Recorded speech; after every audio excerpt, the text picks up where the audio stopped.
தோழர்களே, நமது வியாதி நோய், சூத்திரர்கள் என்ற நோய் பெரிது, மிக மிக பெரிது.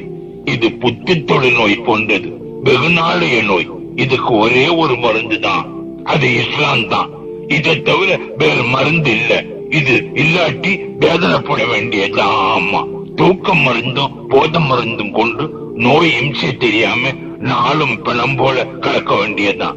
நோய் தீர்ந்தெழுந்து நடக்க இன்றைய நிலையில் இஸ்லாம் தான் மிகச்சிறந்த மருந்து. ஆமா, அதுதான் நாடு கொடுக்கும், நிமிர்ந்து நடக்க செய்யும், வீரம் கொடுக்கும் மருந்தாகும்.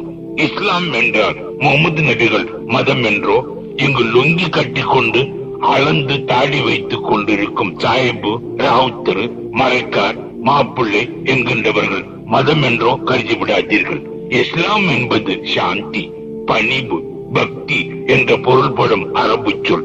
இஸ்லாம் என்பது சகோதரத்தன்மை என்பது, கடவுள் என்பது திராவிட மொழி, காடு என்பது ஆங்கில மொழி, அல்லாஹ் என்பது அரபு மொழி என்பதல்லாமல் திராவிடர்களுக்கு மாறுபட்ட கடவுள் அல்ல, கொள்கை அல்ல என்பேன் தான்.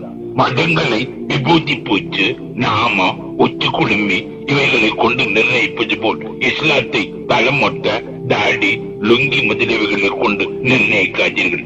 இஸ்லாத்துக்கு எஜமானர்கள் இந்நாட்டு முஸ்லிம்கள் அல்ல, இவர்கள் இஸ்லாத்தின் ஒரு பகுதியினர். மலையாள மாப்பிள்ளைமார் மற்றொரு பகுதியினர், ஈஜிப்தார் மற்றொரு பகுதியினர், ஜப்பான், ஜெர்மன் இஸ்லாமியர்கள் மற்றொரு பகுதியினர், ஆப்பிரிக்கர், நீக்ரோபர், அபிசீனியர் ஆகிய இஸ்லாமியர் மற்றொரு பகுதியினர்.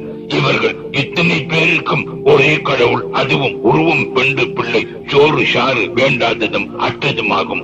உடன்பிறப்பு, சம உரிமை, கட்டுப்பாடு இவைதான் பொது. மற்றவைகள் எல்லாம் காலதேச வர்த்தமானங்களை பொறுத்தது. இவை ஒன்றாய் இருப்பதால் தான் 60 கோடி மக்கள் உலகில் எந்த பாகத்தில் இருந்தாலும் உடன்பிறப்பாய் இருக்கின்றார்கள். நான் இஸ்லாத்துக்கு வக்காலத்து பேசவில்லை, பிரச்சாரம் செய்யவில்லை. இது உண்மை, உண்மை. இன இழிவு நீங்க இஸ்லாம் என்கின்ற மந்திரம் தான் நம்மை மனிதராக்க முடியும். இதை நான் இன்று சொல்லவில்லை, நேற்று சொல்லவில்லை. 1919, 1920 முதல் இன்று வரை 28 வருடங்களாக சொல்லி வருகின்றேன். என் அன்புள்ள அருமை திராவிட சகோதரனே, இதற்கு இஸ்லாத்தை தவிர ஒரு மருந்து சொல் இப்போ